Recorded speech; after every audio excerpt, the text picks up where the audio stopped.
تو اس میں پھر جو ہمارے ہاں مسیحی علم کلام اور یہودی علم کلام وہ تو آپ کو بہت اچھی طرح معلوم ہے، یا ہمارے سناتن دھرم یا یہاں کے مذاہب. لیکن جب ہم اسلامی تاریخ میں دیکھتے ہیں تو شروع میں جب یونانی فلسفے کا ترجمہ ہو تو اس وقت مذہب اور عقل کا تصادم یا مذہب اور فلسفے میں تطبیق اور مخالفت پہ بڑی بحثیں ہوئی. اور آج جو سر سید صاحب سے ہم اگر اس کو شروع کریں، خاص طور پر جو میرے علم کے مطابق، تو انہوں نے جو سائنس کی جو دریافتیں تھیں یا سائنس کا جو غلبہ ہونا شروع ہوا تھا، تو اس میں انہوں نے جو مذہب اور سائنس میں یا مذہب اور فلسفے میں جو تطبیق کی کوششیں ہیں، وہ پھر آپ کے خیال میں بے سود ہے یا ہونا چاہیے؟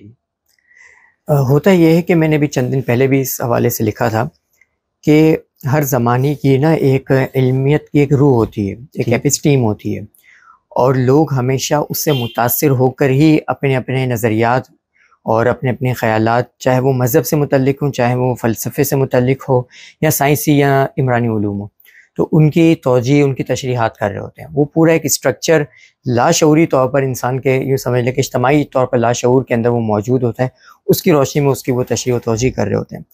تو کسی زمانے میں کیونکہ سائنس کا بہت زیادہ غلبہ تھا یا فلسفے کا بہت غلبہ تھا، تو ماضی کے اندر آپ دیکھیں تو یہی ہوتا ہے کہ یونانی فلسفے کے ذریعے جو اسلام کو ثابت کرنے کی کوشش کی گئی، مسیحیت کو ثابت کرنے کی کوشش کی گئی. پھر اس کے بعد جب ہم عصر حاضر میں آتے ہیں تو جو ہماری کلاسیکل جو ایک سائنس تھی اس کا ایک بہت زیادہ غلبہ تھا، تو اس سے ثابت کرنے کی کوشش کی گئی. تو جو سر سید احمد خان اور اس قبیل کے جو دیگر جو مفکرین تھے، انہوں نے اصل میں یہی کام کیا. اچھا، اس زمانے میں ہمیں ایک چیز ذہن میں رکھنی چاہیے کہ جو مادیت کا جو فلسفہ تھا وہ پوری سائنس کے اوپر بہت زیادہ غالب تھا. صحیح. آج کی اگر آپ سائنس دیکھیں اور اس زمانے کی سائنس دیکھیں تو اس میں آپ کو بہت فرق نظر آئے گا. آج کی سائنس کے اندر آپ کو بے تحاشا مابعد و طبیعاتی امور آپ کو ملیں گے. سائنس کی پوری اپنی ایک میٹا فزکس آج آپ کو ملے گی. لیکن اس زمانے کی جو سائنس تھی وہ خاص طور پر ریشنلزم کے اوپر مبنی تھی، وہ خاص طور پر مٹیریلزم کے اوپر مبنی تھی. تو اس وجہ سے سر سید احمد خان نے یہ کام کیا اور آج بھی لوگ کر رہے ہیں. تو میرا خیال یہ ہے کہ ہمیں کوشش یہی کرنی چاہیے کہ ہم اپنے زمانے کی ایپسٹیم سے الگ ہو کر بھی چیزوں کو سوچنے کی تھوڑی سی کوشش کریں، اور کسی بھی نظریے یا کسی بھی عقیدے یا کسی بھی صحیفے کا جو اپنا اصل جو ایسنس ہوتا ہے اس کو ایز اٹ از پہلے سامنے رکھنے کی کوشش کریں.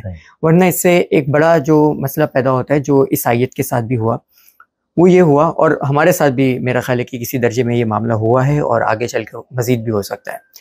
وہ یہ ہے کہ جب عیسائیت نے اپنے آپ کو یونانی منطق و یونانی فلسفے کے اوپر کھڑا کیا، اور پھر جب جدید فلاسفرز آئے اور انہوں نے یونانی فلسفے کی دھجیاں بکھیر دی، تو جس ستون کے اوپر انہوں نے مذہب کی تعمیر کی تھی وہ تو پورا کا پورا قصر ہی گر گیا. تو آج اگر ہم سائنس کے ذریعے اسلام کو ثابت کرنے کی کوشش کریں اور کل یہ سائنس ہی اپنے پورا یوں سمجھ لیں کہ یو ٹرن لے لے اپنے نظریات سے، تو کیا ہم وہ جس ستون کے اوپر اپنے اسلام کا علم الکلام تعمیر کر رہے ہیں تو کیا ہم اس کو ختم کر دیں گے؟ تو اسلام جیسا ہے ہمیں ویسا ہی پیش کرنا چاہیے. فنومینا سے ہم پیش کر سکتے ہیں، لیکن جو ہماری زمانے کی جو سائنس، فلسفہ، ان چیزوں سے ہمیں میرا خیال ہے کہ متاثر نہیں ہونا چاہیے. صحیح. نہیں، بہت اچھا شاعری صاحب. اب جیسے یہ سر سید صاحب کی تفسیر ہے، یا ہمارے پاس یہ جواہر القرآن ہے جوہری طنطاوی صاحب کی نا 25 جلد، یہ پوری سائنسی تفسیر ہے.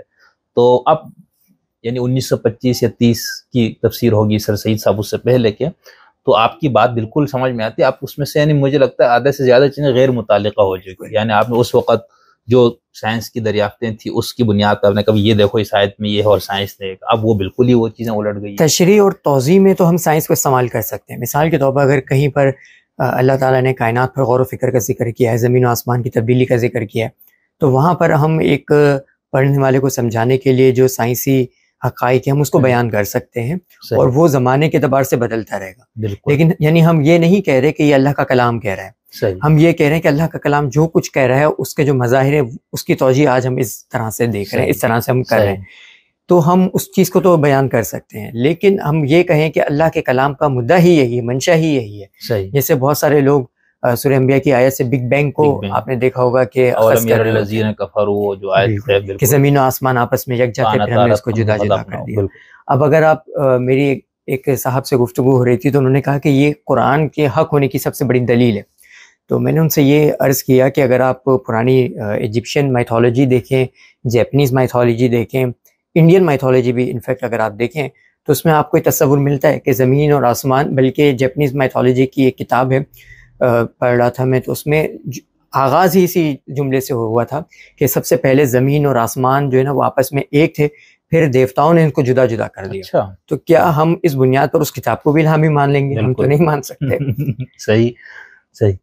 تو اچھا ویسے شاہد صاحب اس پہ مجھے بھی اکثر مسئلہ بھی رہتا ہے، اسٹوڈنٹس بھی پوچھتے اس پہ.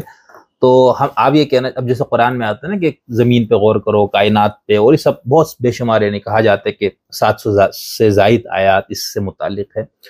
تو آپ یہ کہہ رہے کہ مطلب قرآن یا مذہب ہمیں جو کہتے ہیں اس پہ غور کرو، تو اس کا مقصد کچھ اور ہے نا، یعنی اب ان پہ غور کر کے آپ دیکھو اس کے پیچھے کوئی حقیقت ہے. بلکہ آپ قرآن مجید کی وہ آیات دیکھیں جہاں پر لفظ علماء کا استعمال کیا گیا ہے، تو آپ کو واضح طور پر نظر آئے گا وہاں پر ان لوگوں کے لیے لفظ علماء کا ذکر کیا گیا ہے جو زمین اور آسمان پر غور و فکر کرتے ہیں. بالکل بالکل.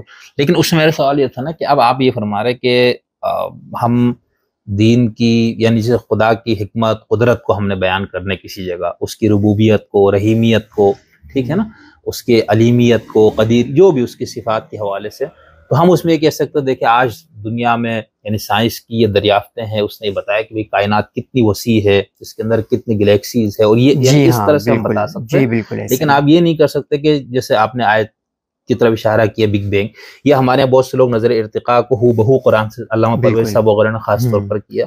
تو آپ یہ کہہ رہے کہ یہ غلط ہے، یہ نہیں ہونا چاہیے. اچھا، تو یعنی یہ کرے کہ ہم خدا کی صفات یا اس کائنات میں جو اس کا جو نشانی ہے، اس کا جو عمل دخل ہے یا وہ جو، تو اس کو سمجھانے کے لیے ہم جدید تحقیقات سے استفادہ کریں. بالکل ایسا ہی ہے. ٹھیک ٹھیک. اچھا شارق صاحب، میرا اگلا سوال یہ، میں نے چونکہ یہ دو خاص طور پہ یہ سوال اس لیے ضروری میں سمجھ رہا تھا کہ یہ بنیادی ایک بات ہے، بحث ہے، یعنی فلسفہ بھی مدعی ہے، مذہب کا بھی ایک دعویٰ ہے، سائنس کا. پھر ہمارے ہاں جو لوگ مذہب کے مبلغین ہیں، جو الحاد کے مبلغین ہیں، وہ دونوں بھی ان کو، مجھے ایسا لگتا ہے طالب علم کے طور پر، آپ محقق، آپ زیادہ بہتر جانتے ہوں گے اس کو، مجھے ایسا لگتا ہے یہ ان چیزوں کی حدود کو، مناہج کو ملحوظ نہیں رکھتے. یعنی وہ ایک سائنسی اس کو لے کر کہتے بھئی خدا کا وہ ہے ہی نہیں، مطلب یعنی کہاں ہے خدا، تو بھئی آپ وہ سائنس کی منہج کے مطابق خدا کو ڈھونڈ رہے. یہ بالکل ایسا ہی ہے جیسے آپ میٹل ڈیٹیکٹر لے کر جو ہے کسی ساحل سمندر پہ چلے جائیں اور آپ کہیں کہ پلاسٹک کا کوئی وجود ہی نہیں ہے، کیونکہ آپ کے ہاتھ میں تو میٹل ڈیٹیکٹر ہے. تو اس لیے میں یہ بہت بنیادی طور پر یہ سوال میں چاہ رہا تھا آپ اس کی وضاحت فرمائے. بہت اچھی آپ نے وضاحت کی.